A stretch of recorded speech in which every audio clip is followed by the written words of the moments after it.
So, okay guys, eto another day, another vlog tayo. So, kita nyo naman dun sa last vlog ko nga, natapos tayo sa pag-inom ng kape habang nagbabantay ng tindahan.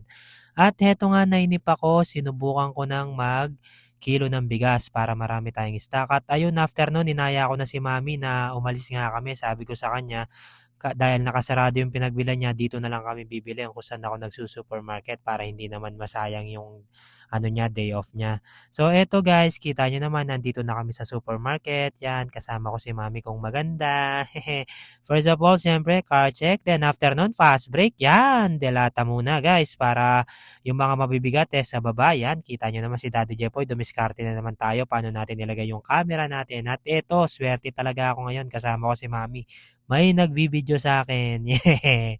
So yan guys, ang sarap pala ng may kasamang nagvi-video. Eto, nandito na ako sa mga kape-kape, tsaka yan, mga chocolate drinks. Yan, kita nyo naman, tuloy-tuloy lang, Daddy Jepo nyo. So yan guys, actually ano na yan, paggabi na yan. So, halos ako na yung pinaka-last na customer. Ito yung medyo critical ngayon na binabantayan ko. Yan, yung mga breads kasi lagi nyong i-check yung expiry niyan guys kasi mabilis lang talagang may expire dyan. At sa mga nagko-comment kung hindi ba ako na-expirean, yes, hindi naman po kasi pag slow moving, kumukuha lang talaga ako tig-isa. So yan, eto na. Balik tayo sa pang-grocery. Yon, tapos na yung first cart and eto na, second cart na tayo. So yon, mga instant noodles lang naman yung second cart natin. Then third cart, car check na rin.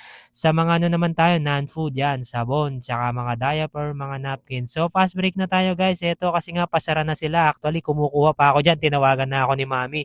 Kasi nga si mami ko, alam niyo naman, nagtatrabaho din siya sa customer service. So alam niya rin na pag ganyan na oras na kailangan ano na natin yung mga empleyado, intindihin na rin. Pero by the way guys, thank you yan sa mga nag-serve pa sa amin dyan, sa cashier tsaka sa bagger for waiting for us. Yan. Ako, English, mali pa yata yung grammar.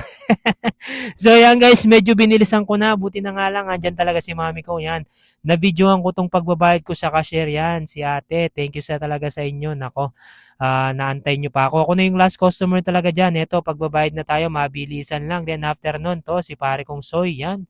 Siya yung nagbabagger sa akin. Yan, napakabait na bagger din yan. Buti na lang, wala si Ru kasi sigurado, bida na naman yun dito. Shout out sa'yo, Ru. Eto, patapos na kami guys. Kita nyo naman, medyo naparami. At eto, kita nyo, ako na lang yung mag-isang sasakyan dito guys. Yan. So yan, tuloy-tuloy lang at tinulungan ko na siya. At syempre, hindi mawawala yung ano ko sa kanya dyan, yung pampaswerte para naman mabayaran ko konti yung inoti niya sa akin. Thank you, thank you. And after nun, ito, dumiretso kami sa GJ Chicken Inasal Food House dito lang sa San Pedro Cotod. Yan, malapit lang sa Arco yan. Grabe. Mapaparami na naman yung kain ko dito. Ang sarap niyan. Yan, actually, sa kaibigan namin ni Mrs. yan. So, minsan guys, punta kayo dito. Grabe, ang sarap ng food nila. Only rice yan. Tapos, may ano ba sila dyan? Only pa yung tinila, tsaka yung sabaw. Grabe, sarap na naman si Daddy Jepoy. At eto na nga, inom na tayo ng ano, yan. Napakalamig na tea. Maraming salamat. Finger heart kayo sa akin. Bye-bye!